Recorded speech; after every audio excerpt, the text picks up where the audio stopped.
time to look back at the last Forge FC contest. Simply stunning stuff! And finally, their goal! Here is Match and Review. My word, what a rocket! With Anthony Urciuoli on the Forge Audio Network.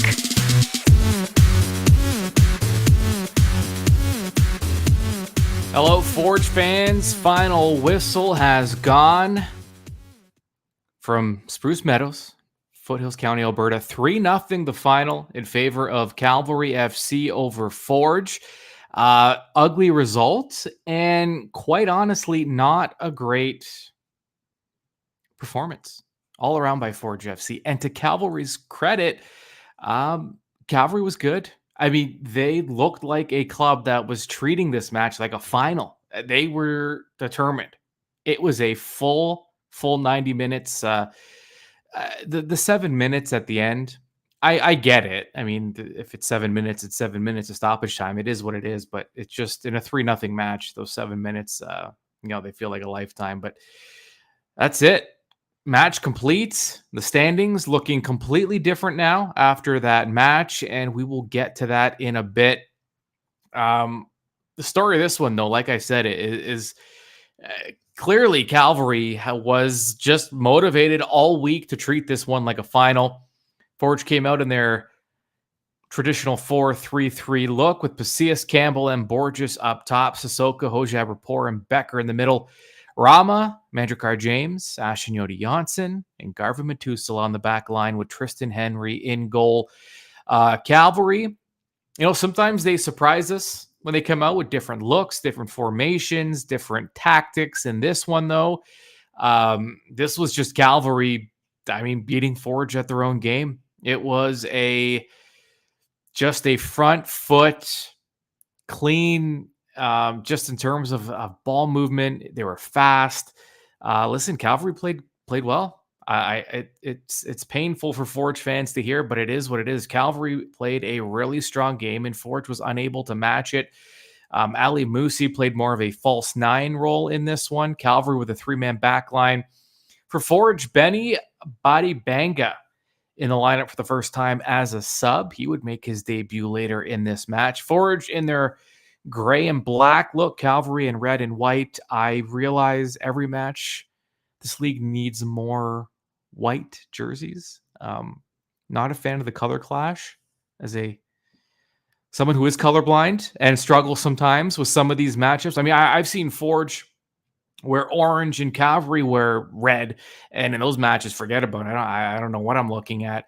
And Calvary has worn green in the past, and the green, forget about that too. So anyways, it's irrelevant at this point, but I just thought I'd point out, if anyone's listening, more white jerseys in this league.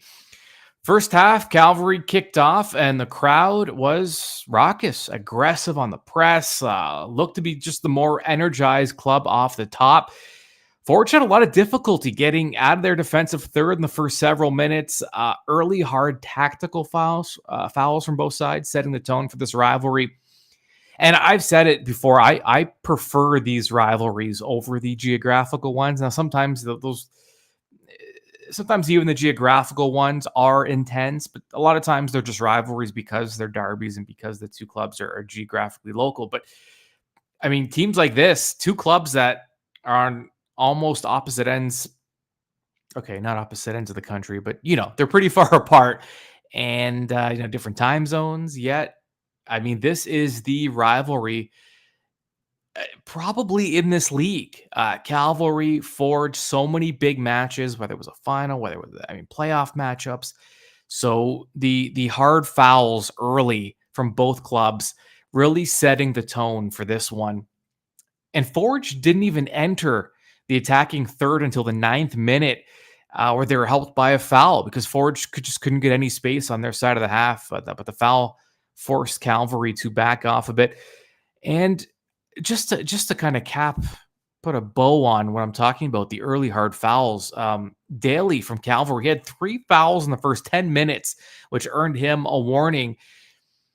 And, the thing is, with the team carrying the momentum early on, like Calvary did, a lot of times in those scenarios, you better score.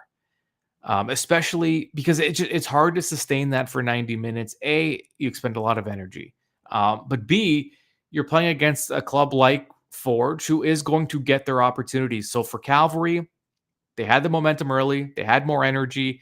They were threatening, but they just could not connect, and they could not find the back of the net early, despite all these opportunities, despite these dangerous attacks. And nothing deflates a team more than being scored on first after coming out with a lot of energy at home and squandering opportunities. Calvary spent time in Forge's box, just wasn't able to hit the target once in several opening flurries.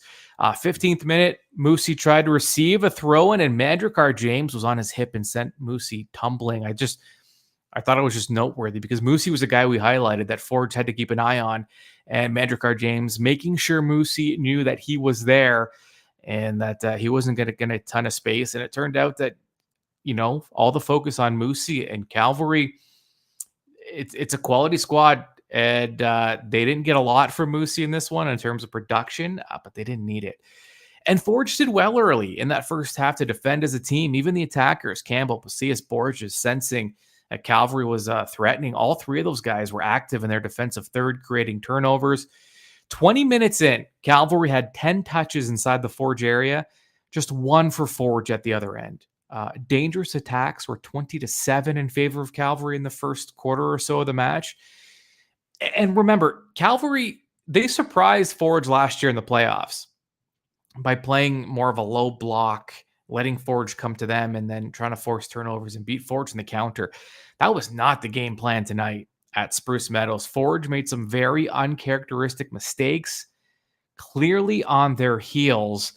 Calvary, the aggressors, and Calvary did a good job just keeping Becker away from the ball. No one creates more than Kyle Becker in this league. And he had just 3 touches through the first 28 minutes or so. Forge finally got their first shot on target. It came in the 31st minute. And it came after Calvary used an aggressive press, and it was used against them because Forge bypassed it. And when that happens, you're in some trouble. And Forge was able to mount an attack. And there were times in that first half where I'm just in my head, I'm thinking, just get out of this half. If it's 0-0 going into halftime, Forge, they can make some adjustments, start fresh. I don't know that Calvary can do what they did in the first half and come out as aggressive as they did, because it's difficult to sustain. It just is. Especially in a match with two clubs that are this evenly matched and that play similar styles, similar front foot styles. And it's not that it was a dominating half by Calvary. Forge did lead the possession battle throughout. The issue Forge, their possession just wasn't dangerous enough. The easy loss of possession is what concerned me most. Calvary converts chances to goals better than any club in the CPL. And they didn't need any favors from Forge in this one. And the boys in gray and black, they did get stronger as the half progressed, forcing Calvary into some mistakes in some moments, catching them playing overly aggressive at different times. And I think part of it too is, Forge has been so good away from home that you kind of, I had to remind myself, like, okay, I mean, Calvary, they're at home, they're energized. I get it. It's not, it's the hot start for Calvary shouldn't have been all that surprising, just based on just different motivational factors. And the fact that they were the home side. It's expected. Calvary had 5 corners to Forge's 2 in the first half, and Tristan Henry was called upon again. I mean, time and time again, Henry making timely saves on Calvary's final corner attempt of the half. A free header from the left side of the goal, and Henry kicked the ball out with his left foot. Giving up a goal before half would have been devastating for Forge. But the G-GOAT, the greatest goalkeeper of all time in the CPL, doing what he does, keeping the match scoreless. And that last flurry from Calvary actually leveled possession, because as we went into half, ball possession was at 50-50. And when you look at the stats, it looked even for the most part. Goal attempts 7-6 for Calvary, shots on goal 2-2. So, just on that, it looks pretty even. But when you get deeper into the analytics, I mean, dangerous attacks 26-9 in favor of Calvary. And that to me told the story. It looked even, but the attacks just looked a lot more dangerous coming from Calvary. And that's a bad sign because, like I mentioned, this is a very efficient club. Goal conversion rate, easily the best in the league. I mean, no one's even close. So Calvary is a dangerous club, and you can't give them that much space and possession, and you can't allow those dangerous attacks. It looked, Calvary mounting attacks. They made it look a little too easy getting into Forge's attacking third, and it's not something we say often for Forge FC. So second half, I guess matter of time. It took 10 minutes into that half for Calvary to open the scoring. Center back Kabza finishes off a clean set play off a free kick. And this free kick, it kind of encapsulated what we saw in the first half. It was gorgeous from Calvary. I mean, it looked like a video game off. It was a set play, 3 quick passes. There was a dummy run sandwiched in between it, and Calvary on the front foot with a 1-0 lead. And when I say that it kind of just summed up how Forge's first half went, it was just Calvary was able to mount speed way too quickly. Just not enough resistance, a little too much standing around on Forge's part. And remember, there had not been a clean sheet in 10 straight matches between these two clubs. So Calvary, yes, they're up 1-0, but just the track record with these two clubs. I mean, the amount of times that these clubs have gone back and forth and late goals and 2-2 games and 1-1 games. And at least as a Forge fan, you thought, okay, I mean, Forge, there's a chance they have one in them, Not that they couldn't have won the match at that point, but it just the way the pitch was tilted, you felt like, okay, there's still a goal here for Forge. But then Calvary, 61st minute, Akio added to the lead. Again, too many guys standing around. Forge had the numbers on defense. Akio, though, just able to just run with the ball. Forge unable to make a tackle. Guys just giving way too much space. I mean, he had so much room. And just like that, it's 2-0. So Forge looking for a spark. They make an immediate substitution after that goal. Benny Badibanga makes his debut after signing with the club last week, number 39, replacing Rubens Pasillas. I am excited about Badibanga and what he can bring to this club because instantly, the second he touched the pitch, I mean, the speed, the energy, the creativity, he's going to be a problem for opposing clubs. And as he gets more acclimated, he's going to play more minutes. And as his teammates, I mean, the one...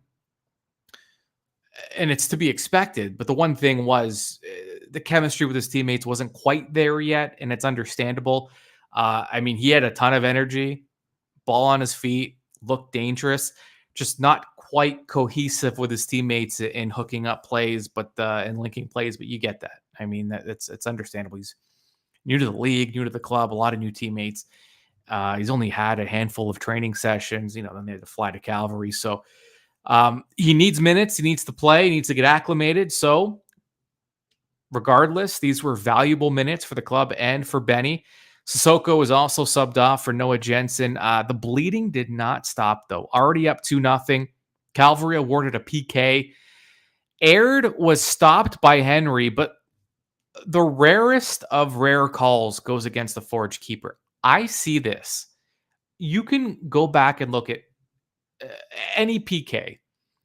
Watch the amount of times the goalkeepers come off their line a little bit early, like a split second early. It happens 99% of the time. But it was called. Henry, by the way, made an amazing stop with his left hand, dove to his left, made the save. But he was penalized for leaving his line a little early. If this match was closer, if it was scoreless, if it was tied, if this was like the final minute, I don't think this gets called because it was that close. But it's 2-0 game. They decided to call it by the book. And it was close, but that was the call. Henry gets called. Aird gets another chance, goes to the same spot. Henry dives to his left again, but just a hair, a tenth of a second late. He gets there, he gets a piece, but not enough. And at that point, it's 3-0. And I mean, what's more to say? I mean, that was the final. Not the prettiest of matches for Forge FC. Ball possession, they did. Forge ended this match with 53%. Goal attempts 15-12 in favor of Forge. Shots on target, though, 6-3 for Calvary. That's a lot of shots on target to give up if you're Forge. And dangerous attacks. Forge had a few late, and I think that kind of evened things up. Because according to the official stats at the end, well, not official, according to the flash score stats, dangerous attacks were 41-39 in favor of Calvary. So once Calvary got that 3-0 lead, obviously sat back and Forge was able to threaten from there. But Carducci with the clean sheet, despite not having to do much, regardless, credit where it's due. Calvary played a great match. Forge just not able to match what Calvary brought to the table. Revisiting the three keys. Typically, we look for two that can get you 3 points, but usually all three, at least to this point. When we get 3 checks, it guarantees 3 points. Not the case in this one, unsurprisingly.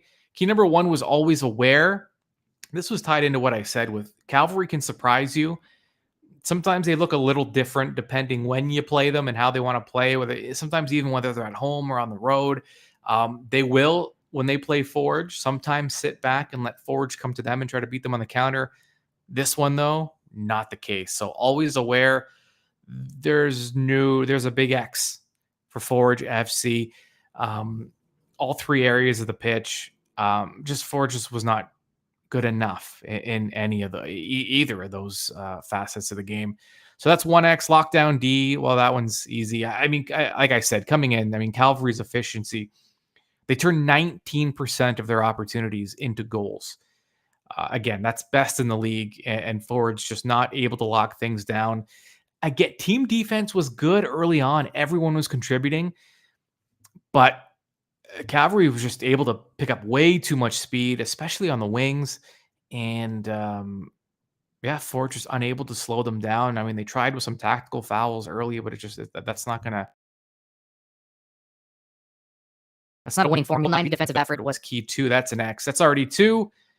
Now they got the third one. Mute Moosey. They kept Moosey, but I thought keeping him off the sheet would be enough. At least keeping him from linking big plays, and he's a dangerous 1v1 player. He's a guy that beats his man. He's one of the best in the league at that. Forge actually did a fairly decent job against Moosey. The other guys, though, for Calvary stepped up. So that's a check. They muted him, but it didn't really matter at that point. And so unsurprisingly, the result is 3 points in favor of Calvary FC. Updated look at the standings, because as we know, match in, match out, whatever the table looks like before the match usually looks a lot different after it because of the parity in this league. So with that, Calvary now in first place. They leapfrog both Forge and Pacific. And with 30 points, they lead Pacific and Forge, who are both sitting at 29. Again, very tight at the top of the table. And Calvary and Forge will play one more time this season in a little over a month, 5 weeks from now. And they're playing in Hamilton.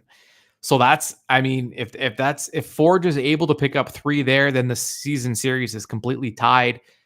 But as of now, Calvary leads because these two teams tied their first 2 matches. So, yeah, Calvary won with 30 points. Pacific Forge at 29. They're tied for second.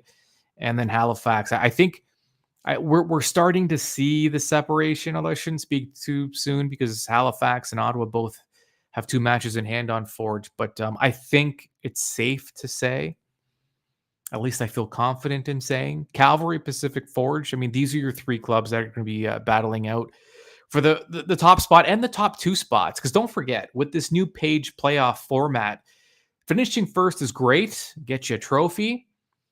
But finishing in the top 2, it gets you an extra. You get, it's essentially a bye. Because the top 2 teams are going to play each other. And the winner is going to go straight to the final. The loser is going to go, and they're going to get more games and a chance to make it to the final. So it is like getting a bye, finishing 1 or 2. So that is the goal. And of course, it also opens up the possibility of a home final. But long way to go for Forge FC.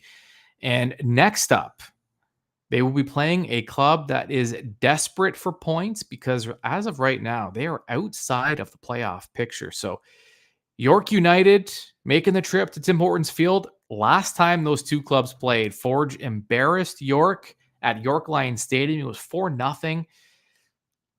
You got to be weary of these clubs looking for revenge, or at least with added motivation. But for Forge, I mean, this loss isn't going to sit well with them, considering who the opponent was, the result, the fact that this was not Forge. I mean, this was not Forge's game. They did not look like Forge in this one, and they have been looking like Forge consistently over the last month plus. Minor setback, but they're ready to go, and I'm excited to see what Buddy Banga brings going forward, because I think he is going to be a difference maker for this club, and as he gets more acclimated, that case will only be strengthened. So next up, Saturday, August 12th, 7 o'clock at Tim Hortons Field against York. And then a week later, they're at home against Halifax, back-to-back home matches. Forge needs to pick up more points at home. They've been great on the away from home. They've been better at home lately, but they still want to pick up. Tim Hortons Field has to be a place where teams come in and they think, our goal is to draw at best, because it's going to be too difficult to pick up 3 points at Tim Hortons Field, and Forge needs more of that. So opportunity coming up, back-to-back weeks, disappointing results, but things are still, it's fun. This is it. We're in the thick of it. There's 9 matches remaining on the year for Forge. They're a point out of first place. They have more matches against the clubs that they're competing against, and they have a chance to really stick it to York in their next match. And York's outside of the playoffs right now. And so you can really deflate them, deflate a rival. You're in the 905 Derby by keeping them down even more so. So one final time, some of you close your ears. 3-0 Calvary over Forge. Remember, we have plenty coming for you this week, as we do every week, but Forge Daily, Behind the Beard, Mackenzie doing an amazing job hitting it out of the park with her stuff. And I will be back with a match day preview to set up the clash, the 905 Derby between York and Forge. Until then, enjoy the rest of your weekend. Enjoy your long weekend. And we'll talk to you very, very soon. This has been Match in Review with Anthony Urciuoli on the Forge Audio Network. For the latest on all things Forge FC, subscribe on Spotify or wherever you get your podcasts.